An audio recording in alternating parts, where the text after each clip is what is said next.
I'm Dr. Ramit. Today I'm going to discuss about sepsis protocol or a stepwise approach to sepsis patients.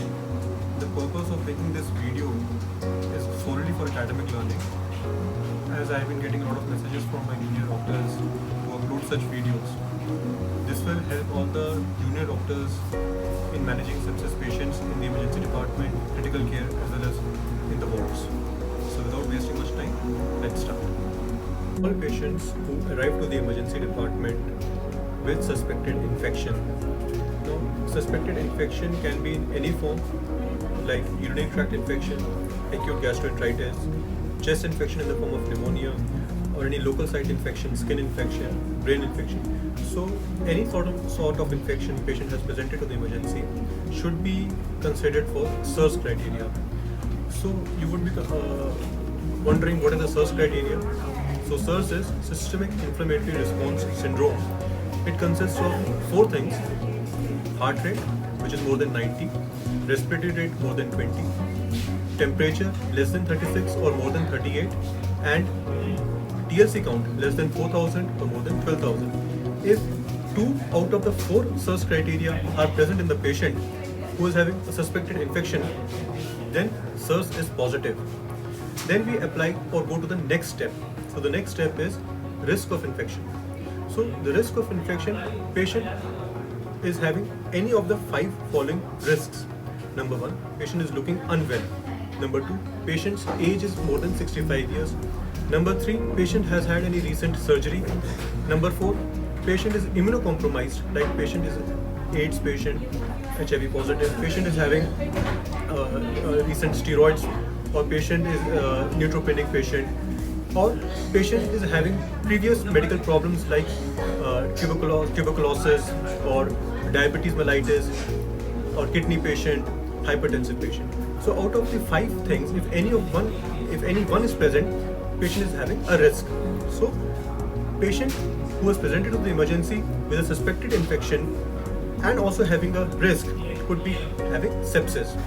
So then we go to the next step, which is immediately go for the venous lactate levels. So venous lactate levels should be done at 1 hour of the patient's presentation to the 2 millimoles per liter. Then you repeat the venous lactate at 2 to 4 hours. Okay, so that is the stepwise approach of the patient who is present to the emergency with a suspected sepsis. Then we go to the next step. So the next step is to check the circulation of the patient. So any patient who is coming to the emergency, we do a primary assessment in which airway, breathing, and circulation is there. So in the circulation, we check the peripheral pulses, the condition of the skin, whether the peripheral pulses are good volume and whether they're weak or feeble. The condition of the skin is warm, cold, moist, and we check the CRT, that is the capillary refill time.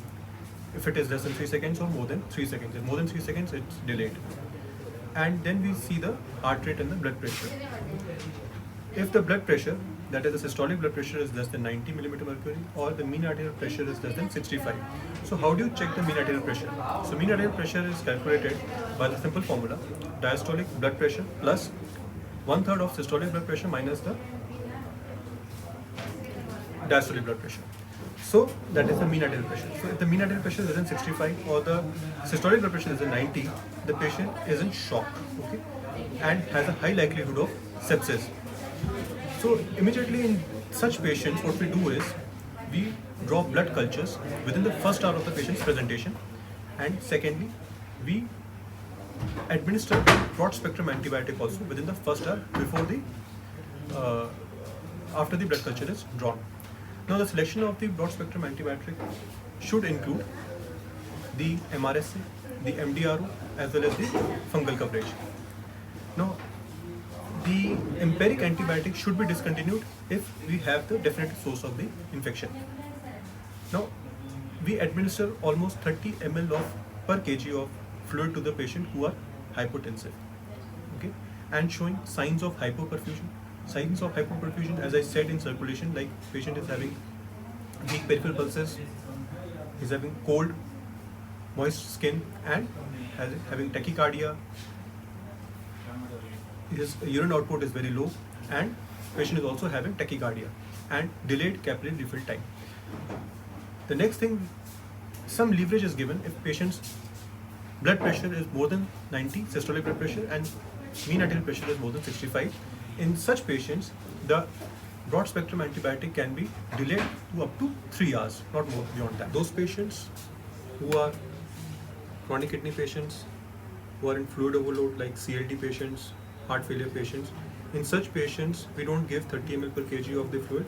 In such patients we give a test fluid or a challenge fluid, approximately 200 to 300 ml, and then we see the response. If the patient's systolic blood pressure or mean arterial pressure after giving a test fluid or challenge fluid goes beyond 90 or 65, then we reassess. If the patient's systolic blood pressure or mean arterial pressure does not increase beyond 90 or 65, then we initiate inotropes. To maintain a MAP more than 65 or systolic blood pressure more than 90 despite adequate fluid resuscitation or challenge fluid, the next step is to add or initiate norepinephrine, which is the inotrope of choice. Now, this norepinephrine can be given either through the peripheral line or through the central line. If central line is not secured or not immediately available, the norepinephrine can be given through the peripheral line. It can be given proximal to the antecubital fossa. The purpose is to maintain a MAP of more than 65. If we are not able to maintain or MAP more than 65, with the maximum dose of norepinephrine, that is 15 microgram per minute or 0.25 microgram per kg per minute, the next step is to add vasopressin.